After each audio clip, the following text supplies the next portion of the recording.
Bon, en tout cas, on va changer de sujet parce on a pris un peu de temps, c'est normal. On va passer donc à cette fameuse histoire du 17 octobre 61.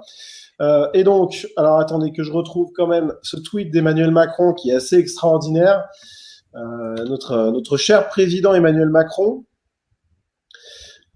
qui donc publie un tweet. La France regarde toute son histoire avec lucidité et reconnaît les responsabilités clairement établies. Les crimes commis la nuit du 17 octobre 1961 sous l'autorité de Maurice Papon sont inexcusables pour la République. Aux victimes, nous rendons aujourd'hui hommage, sachant qu'il y a également eu un hommage du préfet l'allemand, hein, le fameux préfet l'allemand, éborgneur en chef. Les borgneurs. Exactement, qui a également rendu hommage à tout ça. Jean-Yves, que dire sur cet épisode historique? Alors, deux choses. D'abord, mettre en cause le préfet de police Maurice Papon, c'est un peu facile, puisqu'il était sous l'autorité du ministre de l'Intérieur Frey, lui-même sous l'autorité du général de Gaulle.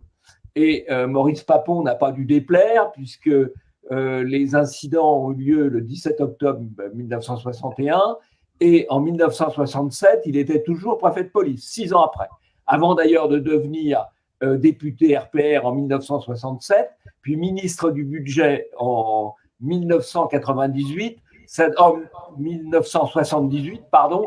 Ça a d'ailleurs été le dernier ministre du budget à présenter un budget en équilibre. Je ferme la parenthèse. Mais surtout, on a vu des chiffres circuler sur la répression de la manifestation du 17 octobre 1961. Le Monde a sorti un article avec 200 morts. En fait, il y a eu une étude commanditée par M. Jospin, donc Premier ministre socialiste, à M. Mandelkern, une personnalité de gauche du Conseil d'État.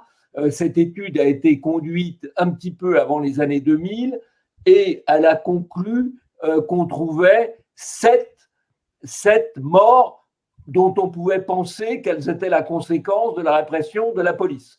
Tous les autres nord-africains morts au cours de cette période sont morts soit par accident, soit par meurtre, généralement de la part du FLN, qui livrait une guerre civile contre ses frères, en quelque sorte, quand ils ne le soutenaient pas. Il y a un excellent article de Bernard Lugan qui fait un point extrêmement précis, chiffré sur ces événements et qu'on peut trouver dans Polémia et sur d'autres sites d'ailleurs, parce que l'étude de Bernard Lugan a beaucoup circulé. Elle est d'ailleurs tout à fait